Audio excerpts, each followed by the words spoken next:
మా చెల్లి పెళ్లి గల్లీలో జరగాలి మళ్ళీ మళ్ళీ అన్నట్టు కేవలం దావోస్ కాదు, నిన్న మొన్న జరిగిన అమెరికా పర్యటనలో కూడా అదే బాగోతుంది. అది కూడా చెప్తాం. ఇప్పటివరకు దావోస్ అయిపోయింది. రేవంత్ రెడ్డి గారు అఫీషియల్గా సీఎంఓ హ్యాండిల్ నుంచి చాలా పోస్ట్ పెట్టారు. ఈ కంపెనీని కలిసినాం, అమెజాన్ని కలిసినాము, గూగుల్ని కలిసినాము, యాపిల్ని కలిసినాము. యాపిల్ ఆఫీస్ బయట, లోపల ఫోటో ఎందుకు రాలేదు మనది, బయట దిగిన photo. Monarch tractor US company కలిసినాము, వాళ్ళతో మాట్లాడినాము, ఛాయ్ పానీ తాగినాము అని చెప్పారు. కానీ ఈ కంపెనీలను కలిసినాక అఫీషియల్గా వాళ్ళు ఏం పెట్టుబడులు పెట్టబోతున్నారు, ఎప్పుడు పెట్టబోతున్నారు, తద్వారా ఎన్ని ఉద్యోగాలు కల్పించబోతున్నారు అన్నది ఎక్కడ కూడా ప్రకటన జరగలేదు. మేము ఈరోజు ప్రెస్ మీట్ పెట్టి అడిగేది ఏంటంటే, ఏదైతే కాంగ్రెస్ పార్టీ 31,500 కోట్ల పెట్టుబడులు సాధించిండు రేవంత్ రెడ్డి గారు అని చెప్పి ప్రచారం చేసుకుంటున్నారో మేము అదే అడుగుతున్నాం. ఎక్కడి నుంచి వచ్చినాయి 31,000 నంబర్ ఎక్కడి నుంచి వచ్చింది మీకు? సీఎంఓ కార్యాలయం నుంచి అఫీషియల్గా చేసిన పోస్టులలో ఎక్కడ కూడా మెన్షన్ లేదు. కేవలం 2-3 కంపెనీలతో ఆయన ఒప్పందాలే మెన్షన్ చేసిర్రు. అది కూడా చెప్తాను మీకు, ఎట్లాంటి కంపెనీలతో వాళ్ళు ఒప్పందం చేసుకుర్రు. ఇప్పుడు ఈ జరిగిన కంపెనీలు కాకుండా వేరే కంపెనీలతో కూడా రేవంత్ రెడ్డి గారు, వారి బృందం, మిత్రమండలి, చీఫ్ సెక్రటరీ, ఫైనాన్స్ సెక్రటరీ అందరు కలిసి వెళ్ళినారు. మంచిదే, ఏదో కొత్త కంపెనీలతో మాట్లాడి కొత్త ఒప్పందాలు చేసుకొని తెలంగాణకు పెట్టుబడులు చేస్తున్నారని. కానీ మీకు తెలవాల్సింది ఏంటంటే, ఈ లిస్టులో ఉన్న కంపెనీలను కలిసినామని చెప్పి వాళ్ళు అఫీషియల్గా చెప్పినారు. కాబట్టి ఎన్ని పెట్టుబడులు చేస్తున్నాము, ఎన్ని ఉద్యోగాలు కల్పిస్తామని చెప్పలేదు. ఎందుకంటే ఈ అన్ని కంపెనీస్తోని బీఆర్ఎస్ పార్టీ అధికారంలో ఉన్నప్పుడే చర్చలు జరిగినాయి, ఎంఓయూలు అయినాయి. డేట్తో పాటు చెప్తున్నాం మేము. ఇప్పుడు వీళ్ళ టూర్లో ఏదైతే కంపెనీస్తో మేము మా చర్చలు చేసినామని లిస్ట్ చేసిర్రో అన్ని కంపెనీస్తో గత ప్రభుత్వం చర్చలు జరిపిందే, ఎంఓయూల ఒక అండర్స్టాండింగ్కి వచ్చినాయి. కంపెనీ పేరు ఆర్సీసీఎం 2015-19 బీఆర్ఎస్ ప్రభుత్వం చర్చలు చేసింది, ఎంఓయూలు చేసుకున్నారు.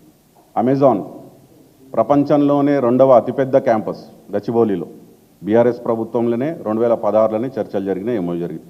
Monarch Tractors July 2022, Amazon Web Services జనవరి 23, Charles Schwab May 2023, RM equity May 2023, Corning September 23.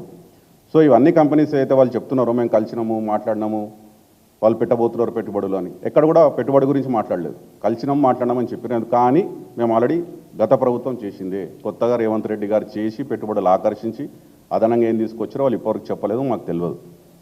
ఈ మొత్తం అమెరికా, సౌత్ కొరియా పర్యటనలో 2 కంపెనీల మీద చాలా ప్రచారం జరిగింది సోషల్ మీడియాలో.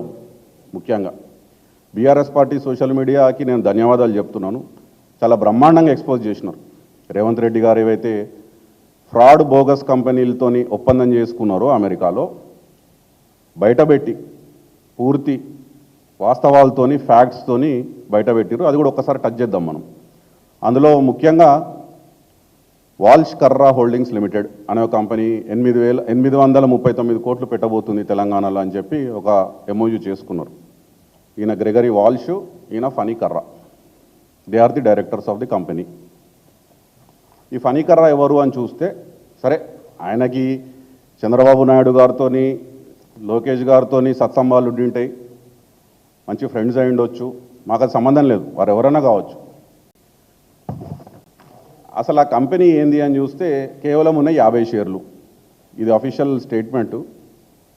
గ్రెగరీ రాబర్ట్ వాల్ష్కి ఉన్న 50 షేర్లు, ఫనీ కుమార్ కర్రాకు ఉన్న 50 షేర్లు. ఈ కంపెనీ ఎప్పుడు పెట్టిర్రు అయ్యా అని చూస్తే మొన్న, ఈ సంవత్సరం మార్చ్, ఒక 4 నెలల కింద పెట్టిన కంపెనీ. ఇప్పటి వరకు ఎట్లాంటి కార్యకలాపాలు జరగలేదు ఈ కంపెనీలో.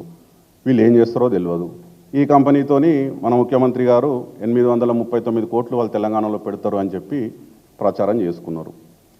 అన్నిటికన్నా ముఖ్యమైనది, చాలా ఐబ్రోస్ రైజ్ చేసి ఇదేదో తేడా ఒప్పందం జరిగింది అనే విధంగా చేసుకున్న ముఖ్యమైన ఒప్పందం తెలంగాణ ప్రజానీకానికి తెలవాల్సింది Swachh Biogreen private limited.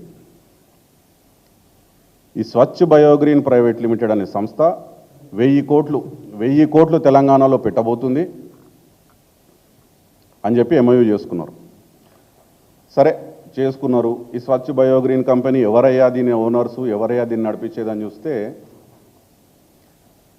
Vedavalli Sivananda Reddy, Anumula Jagadishwar Reddy, ఇద్దరు డైరెక్టర్ స్వచ్ఛ్ బయోగ్రీన్కి.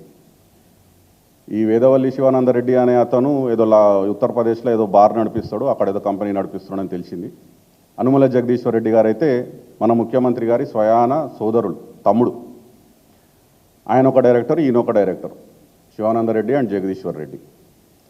సరే, తమ్ముడు అయితే కంపెనీ పెట్టొద్దు, పెట్టుబడులు పెట్టొద్దు అనే డౌట్ ఏం లేదు, ఎవరైనా పెట్టొచ్చు, ఆహ్వానిస్తాం. కానీ ఇందులో డౌట్ వచ్చేది అంటే ఈ కంపెనీ పెట్టింది, స్థాపించింది 21 జూలై 2024. అంటే రేవంత్ రెడ్డి గారు అమెరికాకి వెళ్ళే కేవలం 10 రోజుల ముందే ఈ కంపెనీని స్థాపించారు. కేవలం 10 డేస్, జస్ట్ 10 డేస్ ముందు పెట్టిన కంపెనీ 1000 కోట్ల పెట్టుబడి పెడుతుందని ఒప్పందం చేసుకొని, పోనీ ఉన్న 2 డైరెక్టర్లు ఎవరు ఒప్పందం చేసుకోలేదు. ఎంఓయు ఈ అజ్ఞాత వ్యక్తి హర్ష పసునూరి, ఈయన ఎవరు? ఈయనకి ఈ స్వచ్ఛ బయో కంపెనీకి రేవంత్ గారి సోదరులు డైరెక్టర్గా ఉన్నటువంటి కంపెనీకి ఏం సంబంధము ఎవరికి తెలియదు, మాకైతే తెలియదు. ఈయనతోనే ఎంఓయూ ఎక్స్చేంజ్ చేసుకున్నారు. సరే, ఆయన రేవంత్ రెడ్డి గారి సోదరులు, ఈయన కంపెనీలో డైరెక్టర్ కాదు, 10 రోజుల కింద పెట్టిన కంపెనీలో ఆయన పాత్ర ఏంది మాకు తెలియదు. రేవంత్ రెడ్డి గారు కూడా పరిచయం అనుకుంటా, గతంలో దిగిన ఫోటో ఎవరైతే ఎంఓయూ ఎక్స్చేంజ్ చేసుకున్నారో. సో మా అనుమానం ఏంటంటే 10 రోజుల ముందు పెట్టిన కంపెనీ, ఎటువంటి బ్యాలెన్స్ షీటు, ఫైనాన్షియల్స్ లేని కంపెనీ ఏ విధంగా పెట్టుబడి పెట్టబోతుంది తెలంగాణలో 1000 కోట్లు. రిలీజ్ ఆ వైట్ పేపర్. ఈ కాంగ్రెస్ ప్రభుత్వం ఏర్పడ్డప్పటి నుంచి ప్రతిదానికి శ్వేతపత్రం, వైట్ పేపర్ రిలీజ్ చేయండి. విద్యుత్ కొనుగోళ్ల మీద వైట్ పేపర్ రిలీజ్ చేసిర్రు, మంచిదే.